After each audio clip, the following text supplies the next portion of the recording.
Pues yo creo que cada uno tiene su filosofía y su manera de ver lo que es el fútbol, ¿no? Por ejemplo, el fútbol para mí es mi vida, porque el fútbol me ha dado todo.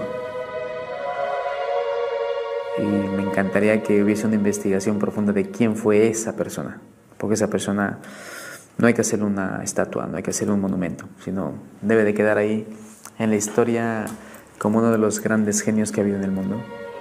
Porque así, quien inventó la penicilina, quien inventó el teléfono, quien inventó la televisión, la gravedad, esos grandes genios de la humanidad, el que inventó el fútbol, hay que adorarle como si fuera un dios.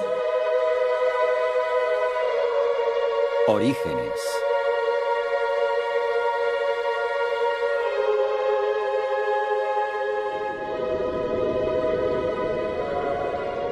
El origen del fútbol es una historia de signos y símbolos, dioses y juegos. Durante mucho tiempo, los deportes han formado parte de las grandes civilizaciones de la historia, y el juego que hoy conocemos como fútbol fue concebido, delineado y perfeccionado a lo largo de la historia. Hace 3.400 años, en un país que hoy conocemos como México, los mesoamericanos jugaron el primer deporte en equipo utilizando una pelota hecha de caucho. Los mayas adoptaron más tarde el mismo juego.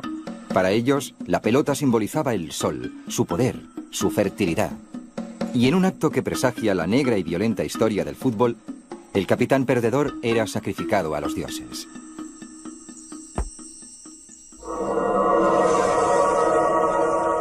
Los chinos demostraron ser más compasivos. El Tzu-Chu, un deporte popular durante la dinastía Han, celebraba la vida, no la muerte. Hacia el año 136 a.C., el poeta Li Yu dijo de él: la pelota es redonda, el campo de juego cuadrado, igual que el cielo y la tierra. La pelota vuela sobre nosotros como el sol, mientras que los dos equipos se enfrentan. El juego se extendió a Japón, donde se le llamó Kemari.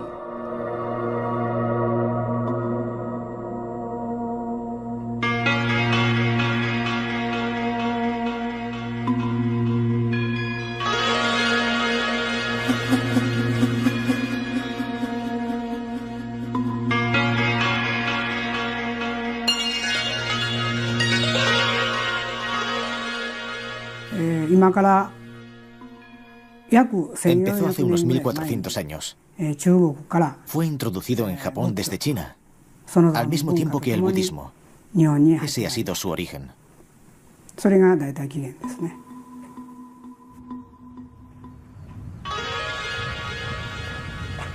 De alto contenido ritual, el Kemari era mucho más ceremonial que el juego informal que se desarrolló a partir de él. Antes de empezar el juego, los jugadores deben bendecir la pelota ante un altar. Después, en un jardín llamado Mariniwa, todos toman parte de una ceremonia llamada Tokimari. Un hombre llamado Edakayu reza por la prosperidad y la paz mundial. Después de esto, el juego puede empezar.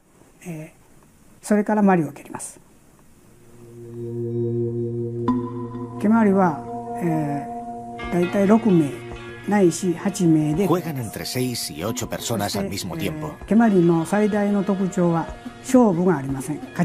Lo más destacado es que nadie pierde ni gana.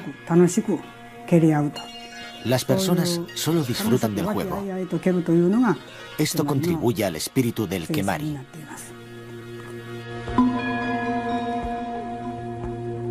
Mientras que los japoneses revestían el Kemari con la calma sensación de lo espiritual, los romanos consideraban sus juegos como pequeñas guerras.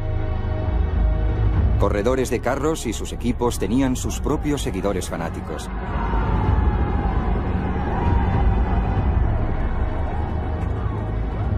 Utilizaban los colores de su equipo y a veces luchaban contra los seguidores del otro bando. Pero los romanos no jugaban deportes de pelota en sus estadios.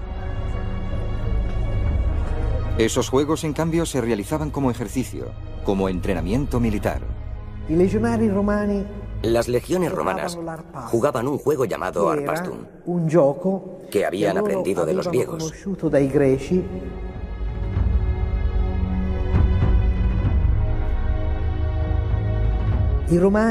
Los romanos se lo apropiaron porque era un juego de competencia en el que había que robar la pelota. Se dividían en 4 líneas: la stati, la velici, la principi y el treari. 4 líneas que con el tiempo se convirtieron en el ataque, el mediocampo, la defensa y el portero.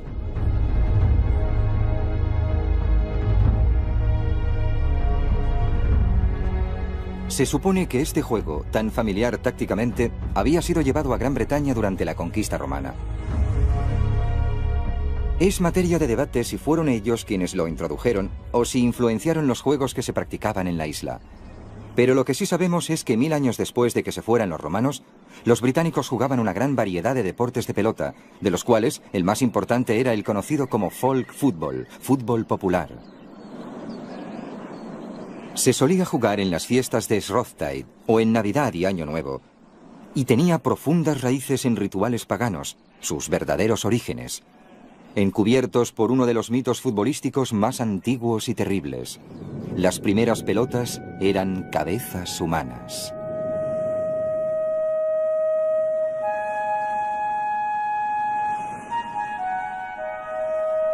A veces una vieja costumbre tiene su origen en una fuente que no conocemos o no podemos definir y que parece ser un secreto. Así tenemos esta antigua historia sobre Tuskar, un pequeño tirano que oprimía a su pueblo, les intimidaba y por ello, de tanto en tanto, se rebelaban contra él. Cuando se dio cuenta de que la situación estaba cambiando, huyó a Escocia. De todos modos, un líder local decidió que había que acabar definitivamente con él. Y según se cuenta, encontró a Tuskar en la antigua ciudad de Perth, donde le retó en combate y le cortó la cabeza. El héroe ató la cabeza de Tuskar a su silla de montar y siguió rumbo al norte hasta Orkney. Durante el viaje, los dientes de la cabeza le hirieron en la pierna, provocándole una infección.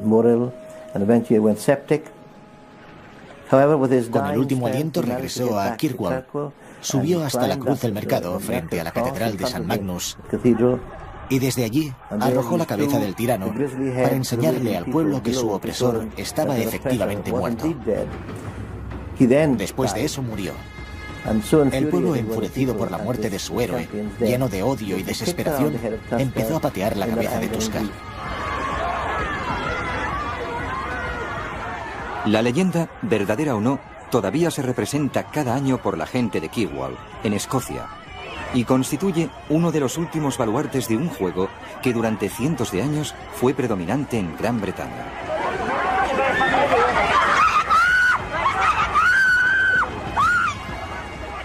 El juego en sí, abandonado hace ya mucho tiempo, es muy parecido a otros juegos populares de la isla. El campo es todo el pueblo. La cantidad de jugadores por bando, cientos. Las porterías, unas marcas separadas por más de 1,5 kilómetros. Por lo general, un solo gol es todo lo que se necesita para ganar el partido, aunque esto pueda llevar todo el día.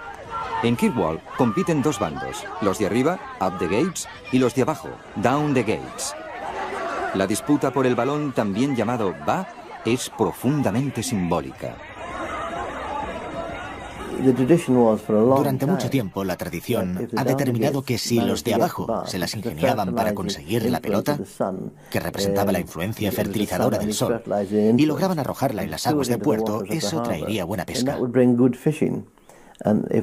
Y si los de arriba conseguían llevar la pelota hasta su objetivo, en la medida en que eran mayoritariamente granjeros, eso tendría como resultado buenas cosechas, especialmente buenas patatas. Incluso hay un pequeño pueblo en Noruega que hasta hace muy poco cada año llamaban por teléfono para conocer el resultado, para saber si tendrían o no una buena temporada de pesca.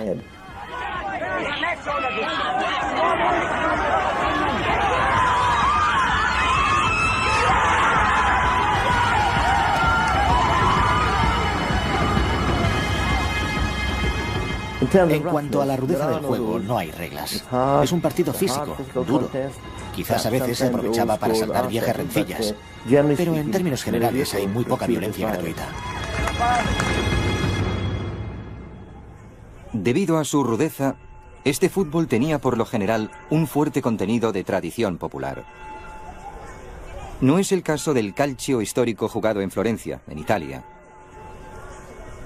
Este es un juego directamente influido por el juego de Arpastum, practicado en la antigua Roma. Este juego, que tanto practicaban los romanos, fue introducido también en la Florencia colonizada. Con el paso del tiempo, los florentinos lo hicieron suyo. La historia del calcio es de una antigüedad tan rica como cualquiera de los juegos populares ingleses. Los florentinos asumen con orgullo la leyenda del serio, un partido infame jugado para desafiar a sus enemigos.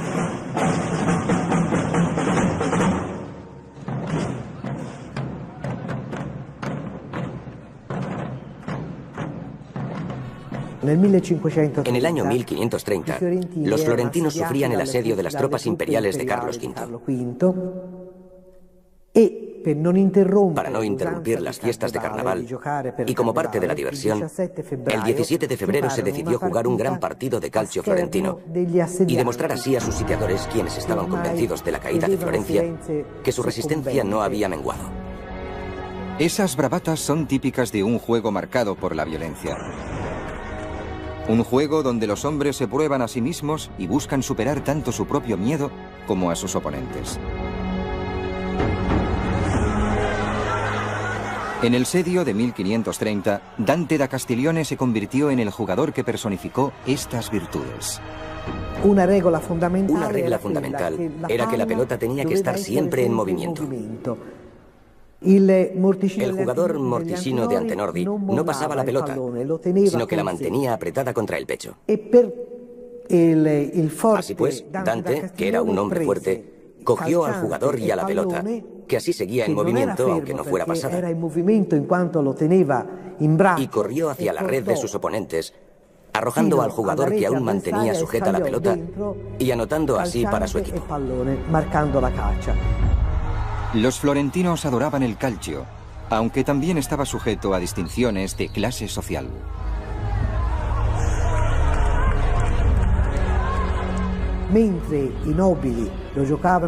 Mientras los nobles jugaban en las grandes plazas con una gran participación de público, el pueblo consideraba que este era su juego y lo practicaban en cualquier parte de la ciudad.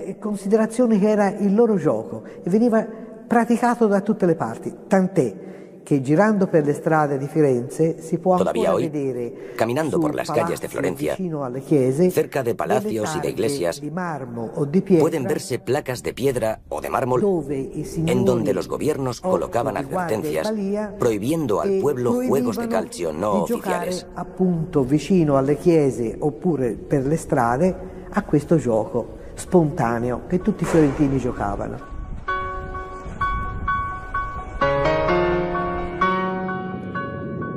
Restricciones de este tipo también eran comunes en Gran Bretaña, donde tiendas y viviendas solían sufrir daños periódicamente cuando los jugadores utilizaban las calles como terreno de juego.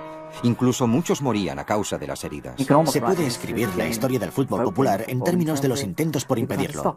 Autoridades locales emitiendo edictos, la realeza haciendo declaraciones en contra, universidades procurando impedir que se practicara.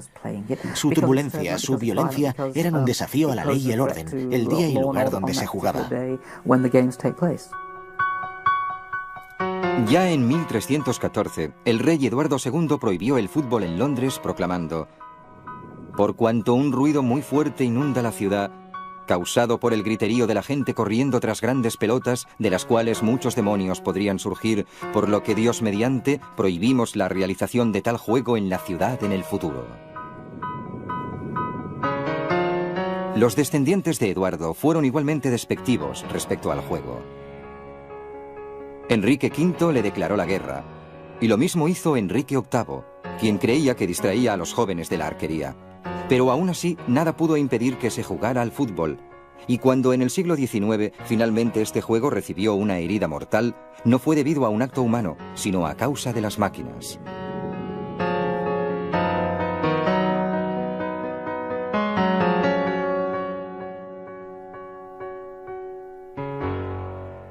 El fútbol popular constituía una amenaza seria para el surgimiento de la sociedad urbana a principios del siglo XIX.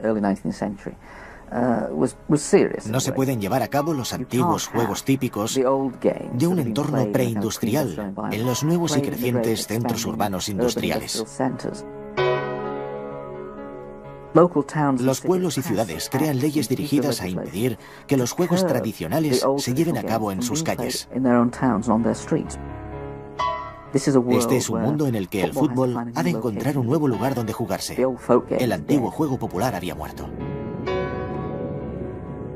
El juego fue rescatado del olvido por las escuelas privadas de Inglaterra, que a su vez estaban luchando por su supervivencia. Hacia el 1850, la mayor parte de ellas luchaba contra un descenso en las matriculaciones y contra alumnos violentos. Los estudiantes hacían huelgas, quemaban las aulas y atacaban los locales. Los maestros, muchos de ellos sacerdotes, estaban horrorizados. Dada la mentalidad de los estudiantes de esa época y dada su falta total de autocontrol, era necesario cambiar ese esquema mental. Así, como forma de control social, surgió el proceso de convertir a los vándalos, hooligans, en héroes. La esencia de esa reforma era el campo de juego. La racionalidad subyacente era muy simple. Si os peleáis hasta mataros en un campo de juego, estaréis menos predispuestos a hacerlo con los habitantes de los pueblos. La religión se convirtió en la espina dorsal de esta revolución deportiva. La cristiandad muscular, la creencia de que los deportes eran buenos para el entrenamiento religioso, enseñaba a los muchachos que un cuerpo en forma alimentaba una mente en forma, y que el juego honesto y el trabajo de equipo en el terreno de juego promovían la fortaleza moral.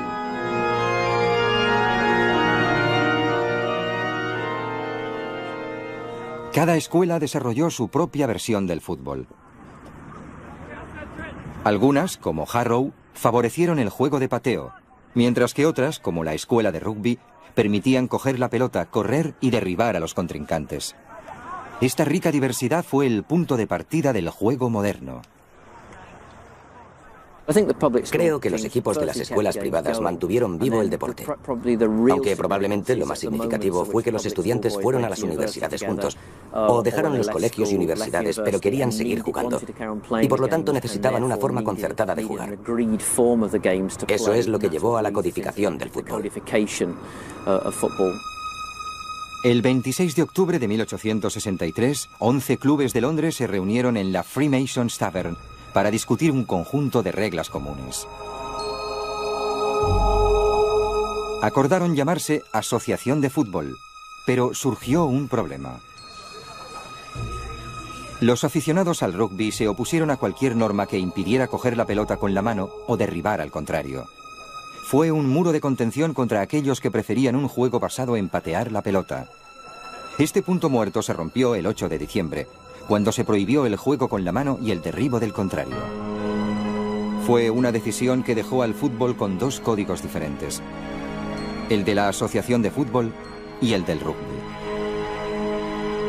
No obstante, incluso después de la formación de la Asociación de Fútbol, las reglas de juego continuaron siendo flexibles. Hay mucha gente que no comprende el desarrollo del juego. Creen que cuando se fundó la Asociación de Fútbol en 1863, se crearon una serie de normas y que eso fue todo. En realidad no fue así. Si en la década de 1860 o 1870 hubiéramos preguntado a un jugador si jugaba al fútbol o al rugby, seguramente nos hubiera respondido: disculpe, no lo entiendo. ¿De qué me está hablando? Era muy común que los equipos jugaran el fútbol de la asociación en la primera mitad y rugby en la segunda. Todo era cuestión de ponerse de acuerdo en las reglas del partido. Se podían tener 10, 11, 12, 14, 16, 20, todos los jugadores que se quisieran, siempre y cuando el otro equipo estuviera de acuerdo. Tal confusión era aún más pronunciada cuando se encontraban equipos de Inglaterra y de Escocia. Queen's Park, el gran estadio escocés, había desarrollado un juego que implicaba el pase de la pelota entre los jugadores, un estilo que los ingleses prefirieron dejar de lado. La forma de jugar de los ingleses tenía más elementos residuales del rugby. Cuando los ingleses jugaban en Queen's Park, se aseguraban de que se permitiría el derribo al contrario y las patadas en las espinillas. Existe una carta de Lord Kinnaird dirigida a Queen's Park diciendo: permitamos el derribo, es mucho más divertido.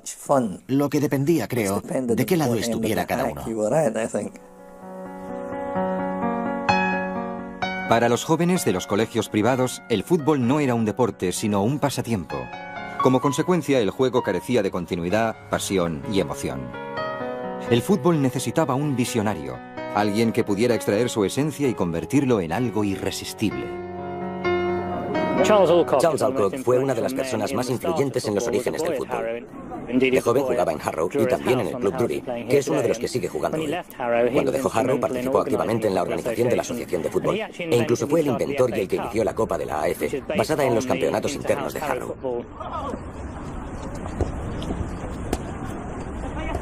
Disputada por primera vez en 1871, la Copa de la AF es el campeonato de fútbol más antiguo del mundo. La importancia de la Copa de la AF es muy clara. Establece un elemento clave de la competición y la naturaleza eliminatoria de la misma como una vía de desarrollo para el fútbol. De hecho, es lo que se hace hoy en día en la Liga Europea y en muchos campeonatos nacionales. Un campeonato con eliminatorias es lo que realmente llama la atención y atrae a las multitudes.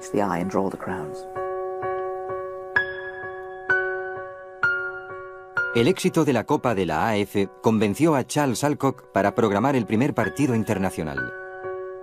El día de San Andrés de 1872 se reunieron 4.000 personas para ver al equipo local, Escocia, que derrotó a Inglaterra. Sin experiencia anterior, el partido resultó un poco improvisado. ¿Cómo vestirse para un partido? Era el primer partido internacional. Los jugadores ingleses tenían camisas blancas con el dibujo de 3 leones, pero nada más. Jugaban con los colores de sus colegios. Sabemos que algunos jugadores eran de Eton, otros de Harrow, y jugaban de rojo o de rojo y blanco, porque en esa época a nadie se le había ocurrido todavía que si un equipo llevaba la misma vestimenta, se facilitaba la identificación del compañero en el campo. En ese partido, los ingleses llevaban gorra y los escoceses una especie de boina, debido a que a nadie se le había ocurrido que podía ser útil también cabecear la pelota.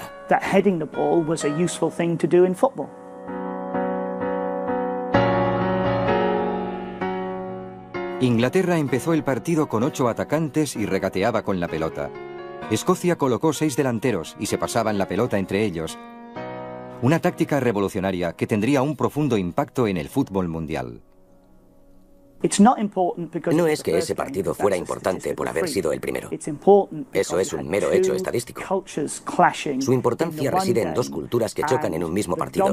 Y la cultura dominante, la ganadora, fue la escocesa, basada en los pases, frente a la cultura de correr de aquellos jugadores ingleses.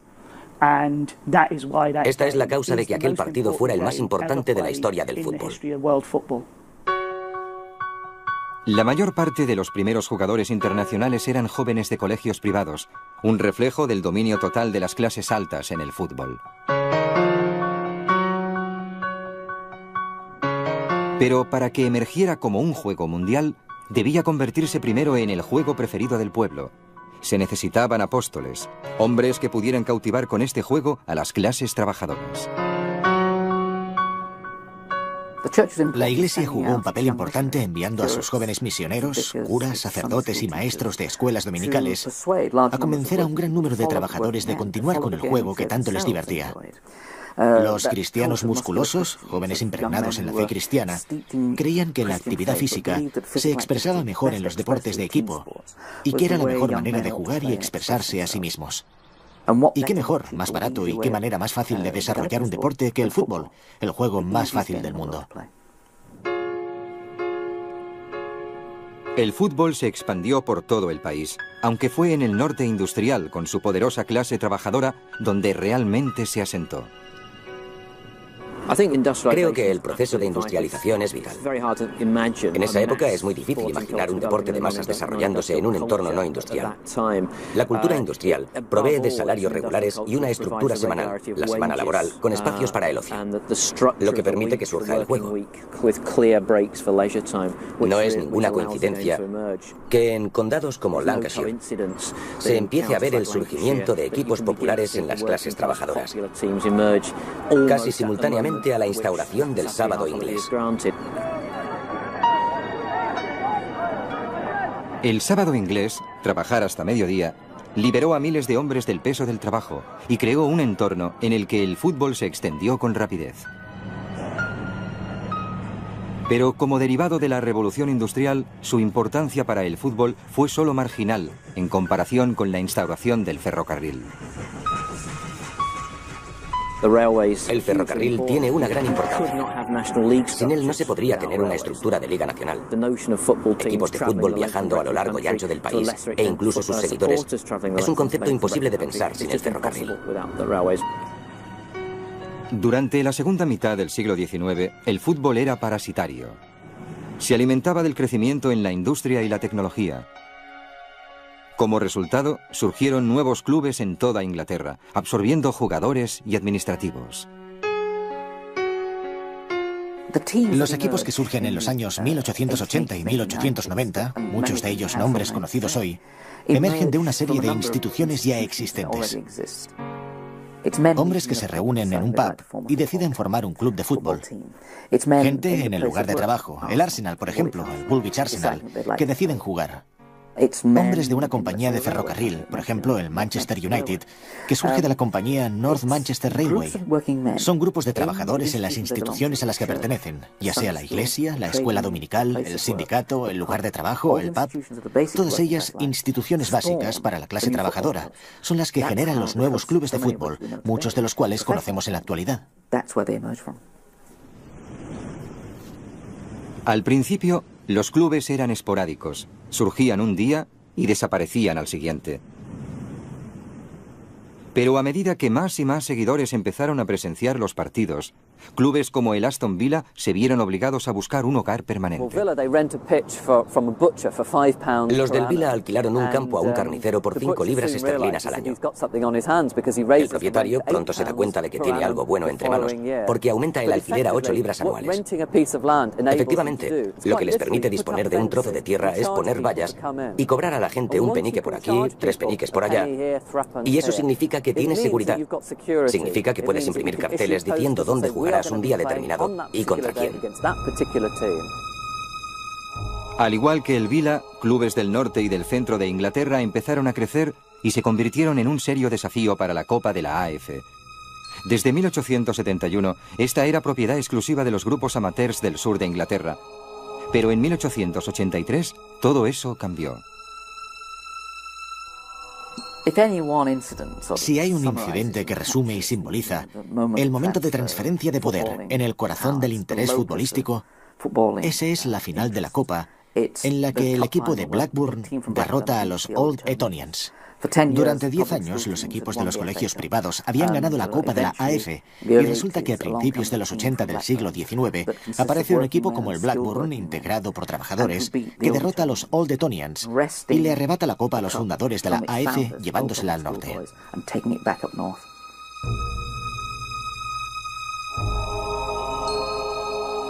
Esta derrota marcó el fin de la era de la dominación de los colegios privados sobre el campo. Pero todavía había una batalla mayor que librar. La asociación de fútbol estaba dirigida por una élite de clase alta, cuyas tradiciones estrictamente amateurs se enfrentaban radicalmente con el juego profesional que poco a poco se iba imponiendo. Creo que cuando empezaron a desarrollarse los campeonatos de Copa en los años 1870 y cuando empezó a crecer el número de asistentes a los partidos, fue inevitable que los clubes quisieran convertirse en entidades importantes y empezaron a pagar a sus jugadores. Cada vez se hizo más habitual que los clubes fueran a otros campos a estudiar jugadores, sobre todo en Lancashire, y encontraron en Escocia una buena fuente de recursos. El Preston North End era solo uno de los muchos clubes que estaban dispuestos a ignorar las estrictas reglas amateurs de las asociaciones de fútbol. La influencia escocesa en Preston fue muy grande. A lo largo de su historia podemos decir que este fue un club escocés jugando en la liga inglesa. Hacia 1886 en Preston jugaban una media de 8 escoceses. Se pusieron en marcha todo tipo de medios para disfrazar el hecho de que eran jugadores profesionales técnicamente ilegales. Uno de los recursos principales del Preston era dar pubs a los jugadores. Uno de los jugadores venidos del club Bolton, después de recibir el pub, se casó con una mujer del pueblo. Los seguidores del Bolton dijeron entonces que el Preston no solo les daba pubs a los jugadores, sino que también les daba esposas. Seducidos por las cartas que reclamaban sus servicios, un flujo importante de jugadores fue arrastrado desde el norte hacia las costas inglesas. Kilmarnock tenía un jugador muy bueno llamado Boomer Campbell. Se corrió el rumor de que un agente llegaría desde Nottingham Forest para fichar a Boomer. La policía local fue a la estación de tren, detuvo al agente y le puso en el siguiente tren en dirección al sur. Pero claro, con frecuencia estas transacciones tenían éxito y los jugadores se iban a clubes del sur. Se ponían anuncios en los diarios deportivos en los que invariablemente se referían a ellos como los profesores escoceses. La Asociación de Fútbol no pudo impedir la creciente marea de profesionalismo y en 1885 la sancionó. Este fue un punto de inflexión crucial en la evolución del fútbol. A mediados de los años 1880 ya está claro que hay mucha gente dispuesta a jugar y muchos más todavía dispuestos a mirar y a pagar por ello. Se necesita un ciclo regular de juego durante los meses de invierno, desde septiembre hasta marzo o abril. Los estadounidenses habían perfeccionado un sistema de ligas similar para el béisbol. Ese fue el modelo que se introdujo en Inglaterra a finales de los años 1880 y que permitió que se jugara al fútbol durante los meses de invierno y que los seguidores pudieran acudir regularmente a los partidos, gracias a la incorporación de elementos de competencia, ganar, perder, subir posiciones y ser campeones.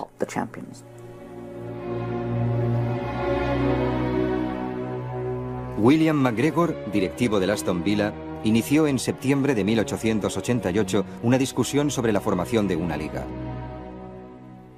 Basada en 12 equipos del centro y norte de Inglaterra, los primeros partidos tuvieron poco éxito. Accrington llegó una hora tarde a su partido con el Everton, mientras que Storr se presentó al partido contra Preston con 9 jugadores. Uno había perdido el tren, mientras que otro había firmado por otro club. El Preston North End se convirtió en el primer campeón de Liga del mundo, llevándose el título sin haber perdido un solo partido. La Liga disparó el atractivo del fútbol de forma increíble, a tal nivel que para muchos se convirtió en el tema central de su existencia, y en los años siguientes, los estadios surgieron como setas, convirtiéndose en el recordatorio siempre presente y tangible de una pasión compartida, aunque tribal. En muchos sentidos, la vinculación al campo y al equipo es mucho más fuerte que a los jugadores. Estos van y vienen. Sabemos que son mercenarios. Sabemos que juegan por un salario y que si alguien les ofrece uno mejor se irán a otra parte. Pero los seguidores se quedan junto al equipo. Y el campo es la constante. Es el templo. Un rectángulo de césped al que todos rendimos homenaje regularmente.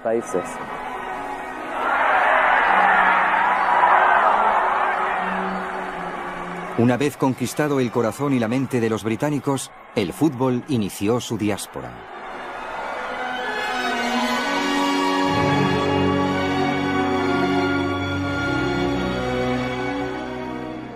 El fenómeno del fútbol crece sin cesar, no solo en Gran Bretaña antes de 1914, sino en toda Europa occidental, en América del Sur y también en otros lugares.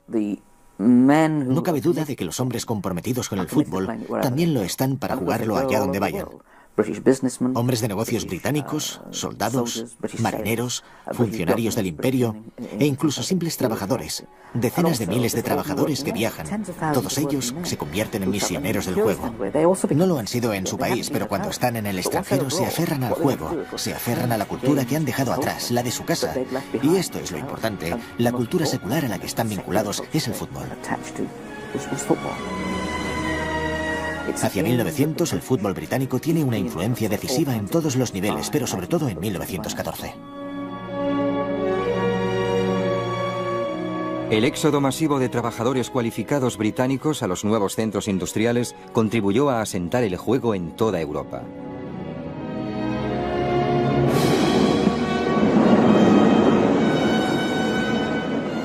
Muchos países adoptaron el fútbol con facilidad y agradecimiento. En Alemania, en cambio, una nación con grandes ambiciones propias, el fútbol era visto con suspicacia. En las primeras épocas del fútbol, la opinión mayoritaria en Alemania era contraria al juego. Se veía al fútbol como un producto importado de Inglaterra, que era, en términos políticos, el gran enemigo. Sencillamente, el fútbol no gustaba. Se lo consideraba indecente, debido a que era un deporte que se practicaba con pantalones cortos y se enseñaba el cuerpo, aunque solo fueran las piernas. Estas cosas no eran aceptadas por el alemán medio. Por otro lado, el deporte principal en Alemania era la gimnasia, con un fuerte contenido nacionalista, muy diferente del fútbol. En los años previos a la Primera Guerra Mundial, la tradición gimnástica se convirtió en algo más que en una vía hacia la perfección física. Fue parte de la filosofía nacionalista del Kaiser. Después de la guerra, el Kaiser fue reemplazado por un gobierno democrático y fue el fútbol, no la gimnasia, el que triunfó.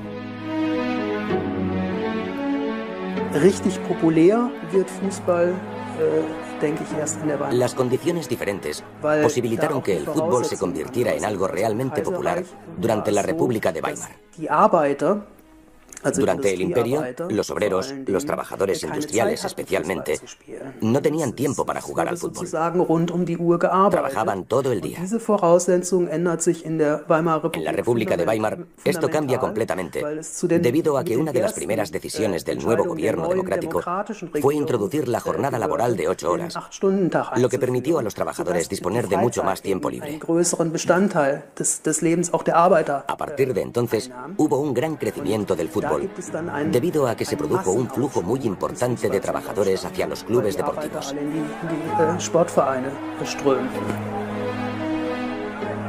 Las reticencias de Alemania para aceptar el juego, si bien inusuales, no fueron excepcionales. El fútbol era el gran regalo de Inglaterra para el mundo, aunque muchos sentían que los guardianes de este deporte eran sobreprotectores y remisos a ceder control sobre el juego que habían inventado.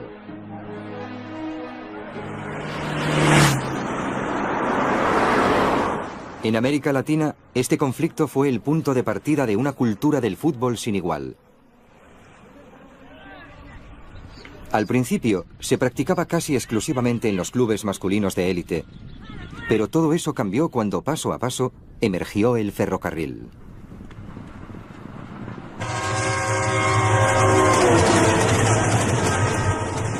Quiere decir que toda la configuración, por lo general, ¿dónde pasó el ferrocarril? Porque esos fueron, quién sabe, los inductores del fútbol en Argentina como en América, ¿no? Y verdaderamente, en el caso mío, yo soy un gran agradecido a la industria británica. Y me preguntan todo el mundo, ¿pero qué? ¿La industria británica cuál? Digo, la del fútbol. Porque gracias al fútbol, por ejemplo, podemos subsistir millones y millones de personas y de familias gracias al juego de fútbol. Pero los argentinos no siempre fueron tan agradecidos. Antes el fútbol sobrevivía en un vacío, con los británicos ejerciendo todo el poder sobre el juego y su organización. Y el primer equipo que dominó en la Argentina, cuando se organizó el fútbol con campeonatos, era un equipo alumni de los hermanos Brown. Entonces, un equipo de origen inglés, como era el fútbol en ese momento, dominado por quienes lo trajeron. La Argentine Football Association, no era Asociación de Fútbol Argentino. Sus estatutos, su reglamento, era todo en inglés.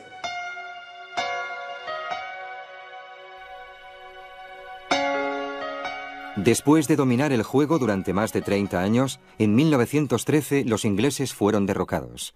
Entonces, cuando Racing Club quiebra la hegemonía de alumni y se consagra el primer campeón criollo, es como que se interpreta que hay una segunda fundación del fútbol y la fundación criolla. Es como que a partir de allí el fútbol pasó a ser argentino, pasó a ser algo nuestro. En Argentina, como en muchos otros países, el fútbol se convirtió en una forma de expresión, un elemento de pertenencia a la comunidad. Empezó siendo una especie de nave espacial, una cosa marciana, venida de afuera. Se decía, son cosas de locos que hacen los ingleses, pero en estos países, bueno, pues el fútbol se incorporó a la vida nacional y cada país le imprimió su sello, que después se desarrolló de diferentes maneras. Dime cómo juegas y te diré quién eres. El fútbol es una señal de identidad, como todo producto de cultura. El fútbol también es cultura, les guste o no les guste a los enemigos del fútbol.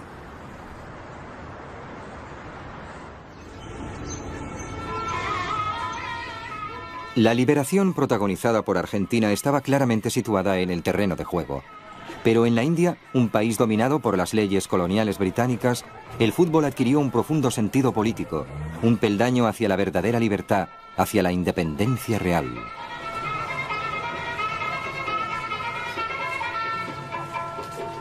El fútbol se jugó en la India desde 1870, cuando llegaron los primeros misioneros. Los sacerdotes jugaron un papel muy importante en la popularización del fútbol. Con el fin de atraer a la gente a la iglesia los domingos, especialmente a los más jóvenes, solían enseñarles a jugar al fútbol.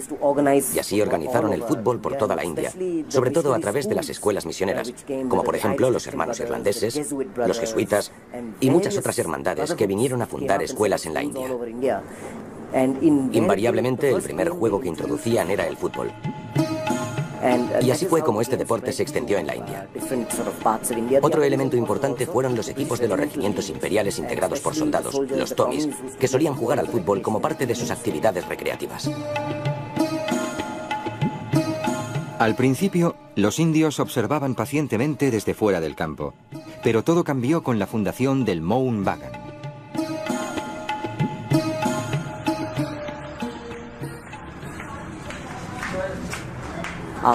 El Mohun Bagan fue el primero y más famoso de los clubes. Se fundó en 1888-1889 y tiene una historia peculiar. El club se formó bajo el concepto de cristiandad muscular, muy popular en Inglaterra y en Europa en el siglo XIX. Consistía en entrenar para adquirir una buena forma física y eso contribuiría a que fueran mejores personas. Mohun Bagan tenía esos mismos ideales y a fin de formar físicamente a la juventud bengalí y darles un cierto sentido de la disciplina, montaron un campo de deportes. La Copa Durand, el segundo campeonato más antiguo del mundo, tuvo su inicio en Calcuta en 1888. Al principio, los administradores británicos prohibieron la participación de los indios en el campeonato, pero más tarde, y a medida que las actitudes coloniales se hicieron más flexibles, los integraron.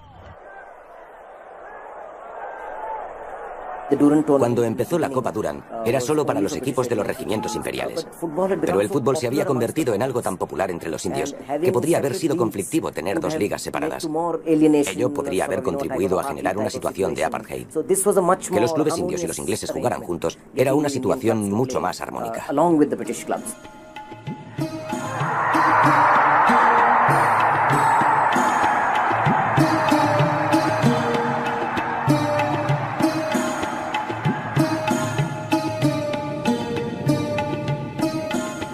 Al abrir el juego hacia los clubes indios, los británicos prepararon el camino de su propia caída. 1911 es el primer hito histórico en el fútbol indio. Mohun Bagan, 11 jugadores descalzos, todos de Calcuta, derrotaron al equipo del regimiento de East Yorkshire por 2-1 en la final jugada en el campo de IFA. Había cerca de 100.000 personas. La mayor parte no podía ver el partido porque no era un estadio propiamente dicho, sino que la gente estaba de pie, en filas.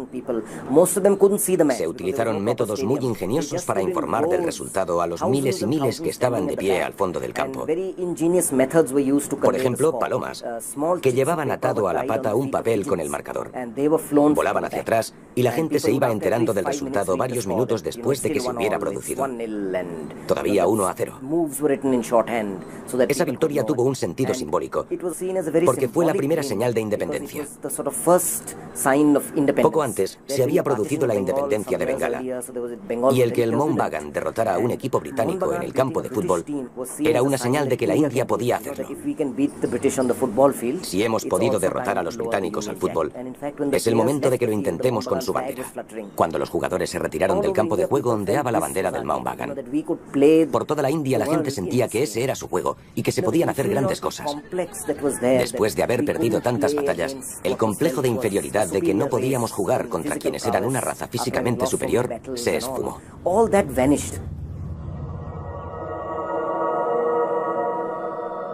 El fútbol por fin se convirtió en un juego verdaderamente democrático. Un juego tan simple, tan universalmente aceptado, que había muy pocos lugares que no hubiese conquistado. La razón por la que el fútbol se convierte en un juego global, incluso antes de la Primera Guerra Mundial, se debe básicamente a su simplicidad. Solo se necesita una pelota y un par de personas dispuestas a jugar. Incluso un niño solo puede jugar contra una pared. Con 2 ya se puede jugar a meter goles. Con 4 se tienen 2 equipos. Incluso un grupo de hombres perdido en el Ártico puede jugar al fútbol si tienen una pelota.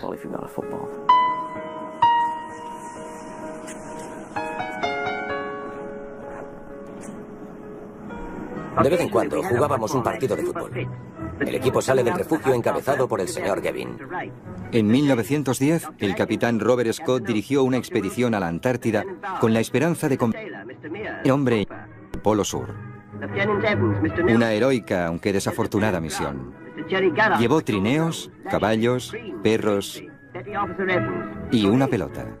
Y por último, el capitán Scott con la pelota da inicio al partido. El doctor Wilson y el teniente Bowers juegan de defensas. Este partido se jugó sobre el mar helado, más cerca del Polo Sur que cualquier partido jamás jugado. La dura nieve congelada sobre el hielo ofrece un piso firme. Las largas sombras permiten comprobar cuán bajo estaba el sol en ese momento. Era mediodía, pero el sol apenas asomaba por encima del horizonte.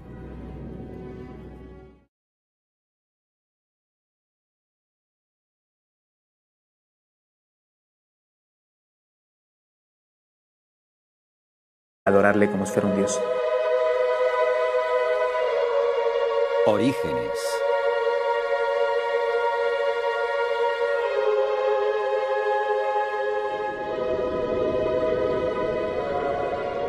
El origen del fútbol es una historia de signos y símbolos, dioses y juegos.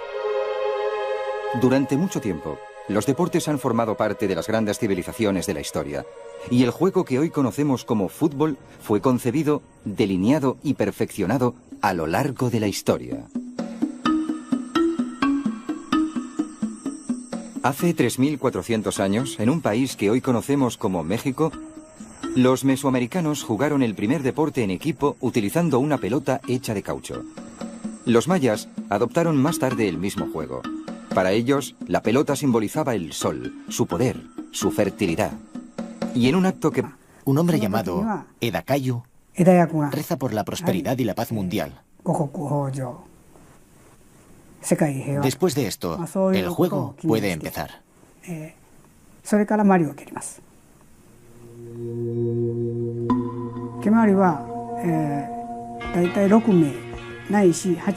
Juegan entre 6 y 8 personas al mismo tiempo. Lo más destacado es que nadie pierde ni gana. Las personas solo disfrutan del juego. Esto contribuye al espíritu del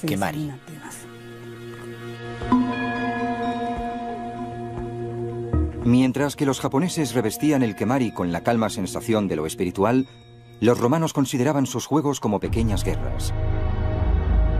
Corredores de carros y sus equipos tenían sus propios...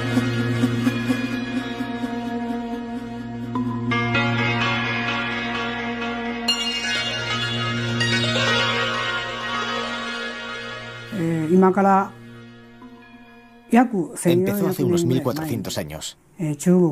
Fue introducido en Japón desde China, al mismo tiempo que el budismo. Ese ha sido su origen.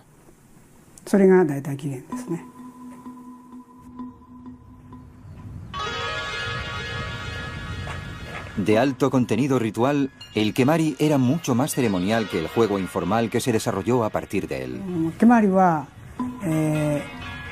Antes de empezar el juego, los jugadores deben bendecir la pelota ante un altar. Después, en un jardín llamado Mariniwa, todos toman parte de una ceremonia llamada Tokimari. Presagia la negra y violenta historia del fútbol. El capitán perdedor era sacrificado a los dioses.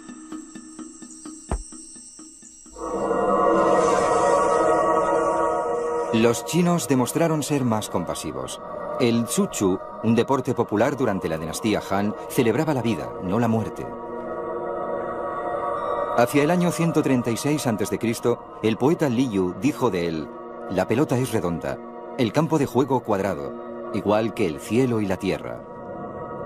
La pelota vuela sobre nosotros como el sol, mientras que los dos equipos se enfrentan. El juego se extendió a Japón, donde se le llamó kemari.